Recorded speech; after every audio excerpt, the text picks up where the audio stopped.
આચરેલા દુષ્કર્મ બાદ 10 વર્ષીય સગીરાનું મોત થયું છે। આરોપીએ દિવાલની પાછળ લઈ જઈને ક્રૂરતાપૂર્વક દુષ્કર્મ કરી તેના ગુપ્તાંગમાં સળીઓ નાખી દીધો હતો।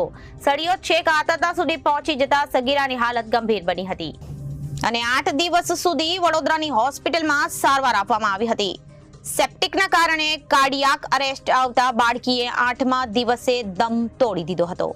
આ ઘટનાના પડઘા દેશભરમાં ઘેરા પ્રત્યાઘાતો પડ્યા છે। ભરૂચ શહેરમાં વસતા મુસ્લિમ સમાજે દુષ્કર્મની ઘટનાને સખત શબ્દોમાં વખોડીને આરોપીને કડકમાં કડક સજા થાય તેવી માંગણી કરી છે।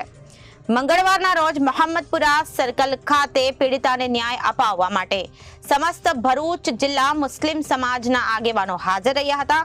તેમણે 2 મિનિટનું મૌન ધારણ કરી દીકરીને શ્રદ્ધાંજલિ આપી હતી। આરોપીને સામે ફાસ્ટ ટ્રેક કોર્ટમાં કેસ ચલાવીને આરોપીને ફાંસીની સજા આપવામાં આવે તેવી માંગણી તેમના દ્વારા કરવામાં આવી હતી। ભરૂચ જિલ્લામાં ઝઘડિયામાં જે નાની બાળકી પર જે બનાવ બનેલો છે અને આજે જ આમોદમાં 72 વર્ષીય એક વૃદ્ધ પર જે બનાવ બનેલો છે ખરેખર ખૂબ દુઃખની વાત છે।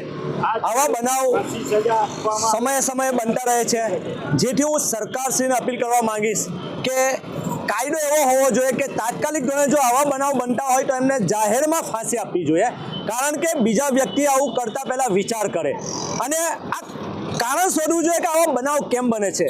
આના બનાવ બનવાના પાછળનું કારણ એક જ છે કે જ્યાંને ત્યાં ડ્રગ્સ મળે છે, જ્યાંને ત્યાં દારૂ બને છે અને જ્યારે વ્યક્તિ નશાવાળી વસ્તુ લેતો હોય છે તો ભાન ભૂલી જાય છે। જ્યારે ભાન ભૂલી જાય છે તો આવા કૃત્યુ કરતા હોય છે। તો સરકારે તાત્કાલિક ધોરણે જ્યાં પણ આવા નશાવાળી વસ્તુ મળતી હોય ત્યાં બંધ કરાવવી જોઈએ। અને હું જનતાને પણ કહીશ કે તમારા એરિયામાં કે કોઈ પણ જગ્યાએ નશાવાળી વસ્તુ જો મળતી હોય તો એનો વિરોધ કરવો જોઈએ, એને બંધ કરાવવો પડશે, તો જ આવા કાંડ થતા બંધ થશે।